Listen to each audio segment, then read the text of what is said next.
Shakuntala's story. Shakuntala was brought up in Sage Kanva's ashram with affection and care. Years passed by, and Shakuntala grew up into a beautiful young girl. One day, King Dushwanta, who was on a hunting binge, was roaming about in the forest. Suddenly, he came across Shakuntala, and the two fell in love with each other. Soon after, with the permission of Sage Kanva, they got married. King Dushwanta lived in the ashram of Sage Kanva for some time and then left for his palace. Shakuntala felt sad at the thought of living away from her dear husband. King Dushwanta noticed tear in her eyes. So he said to her, "Oh, my dear queen, I know that you love me very much, and it's difficult for you to spend even an hour without me. I suffer the same pain. Even I cannot bear the thought of separation from you. However, I cannot ignore my royal duties and responsibilities. So I must depart now. Very shortly, I shall come back and take you to my palace. It's only a matter of time when you shall begin to live happily together, enjoying the pleasure of life. You will grace my palace as my queen." Saying these sweet words, King Dushyanta departed. After some time, Shakuntala gave birth to a male child who was named Bharata. He was a very bright child with a divine aura. When he was only 5 years of age, he made playmates with violent wild animals like lions, leopards, and tigers.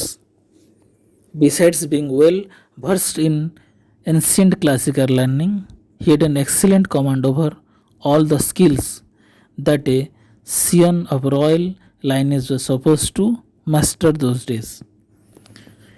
When Shakuntala noticed the extraordinary talent of her young son, her joy knew no bounds. At times, this joy even made her forget the sorrow of separation from her husband. When the boy came of age, Sage Kanva asked Shakuntala to take the boy to his father.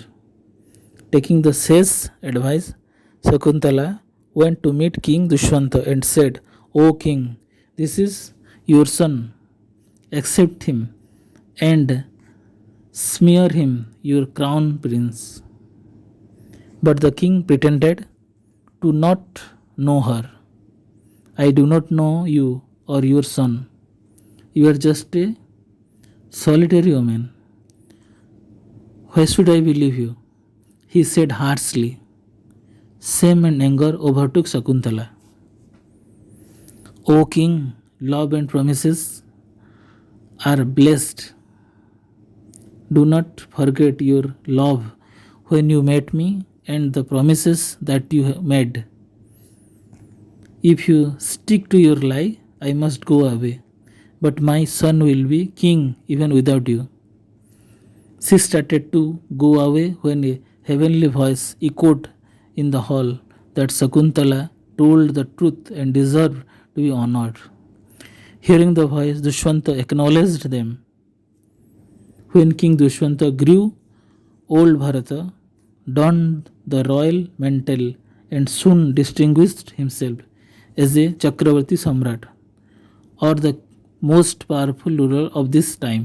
When King Dushwanta grew old, Bharata donned the royal mantle and soon distinguished himself as a Chakravarti Samrat, or the most powerful ruler of his times. King Bharata was a rare synthesis of all great qualities and was incomparable on every count with any of the rulers of his dynasty before and after him. He was brave, generous, kind, righteous. He never hesitated to sacrifice his interest for the welfare of his subjects. As a ruler, he set a Rare example in Bharatvarsha, when he decided not to nominate any of his 9 sons as his successor to the throne because, in his view, all of them were unworthy and incompetent. Instead of his sons, he appointed Bhimanya, the son of Sej Bharadwaj, as the Yuvraj. So he is aptly credited as the first ruler to introduce democracy of some sort.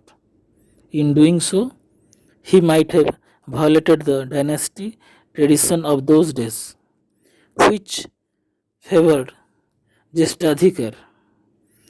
As such, the oldest son of a king was considered his natural successor to the throne.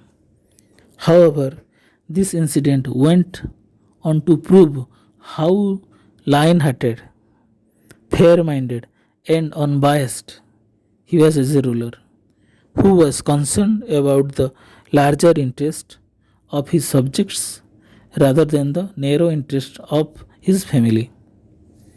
A couple of generations after King Bharata, King Kuru ascended the throne, after whom the dynasty of Bharata came to be known as the Kuru dynasty.